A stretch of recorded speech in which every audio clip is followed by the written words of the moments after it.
like a man standing in a bucket and trying to lift himself up by the handle. Boom. Exactly. I think we can say we've done the news review now. Bye. It's true, because experts have actually warned, and they're saying that slapping Kenyans with more taxes and levies will not lead to additional revenues. Parliament economic think tank has told the government, which has actually revived some unpopular taxes withdrawn after public protest in June. So kuna zile vitu tulikuwa na fight against zimerudishwa sahi. That's under the tax amendment bill. I don't know if you've seen it floating around on social media. Perhaps you'll also see it coming to a TV screen near you, and of course we'll be speaking about it as well. But yes, there are proposals in the tax amendment bill 2024 to reintroduce some of those unpopular taxes and levies that we fought so hard against when saying reject finance bill. But the Parliamentary Budget Office and other economic advisors have warned that you cannot impose more taxes and levies when they will not lead to more revenue generation.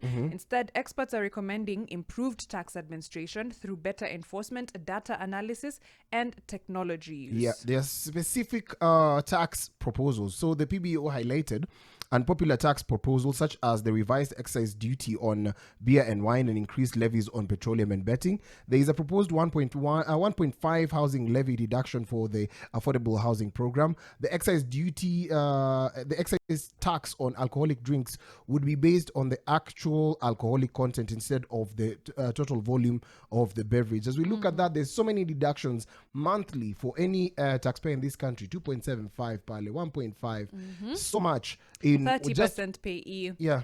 Alafu, of course, everywhere you go, you're paying VAT for other things. Every service you get, everything you buy, you're still paying taxes on it. So the government's targets depends on collecting revenues from taxes on excisable goods.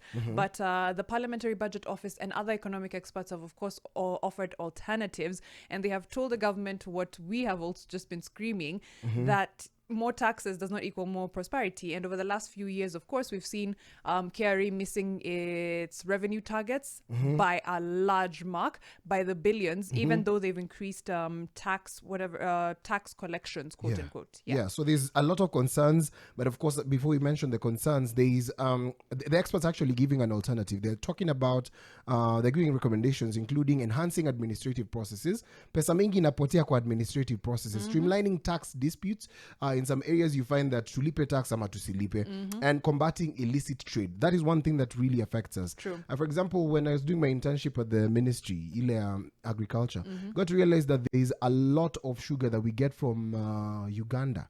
That's just snuck in untaxed. And we have industries collapsing every single day. That's true. So we can't local sugar industry is collapsing while we get untaxed sugar from the neighbors. Don't even start with maneno ya unga. Unakumbuka kuna time ilikuwa tuchukue unga Mexico. It doesn't make sense. We have very fertile land in the country, and of course now with the current situation with the farmers, it's like they're being demoralized daily to stay in farming. Very, very true. It doesn't make sense from a financial point of view for them, but somehow they're still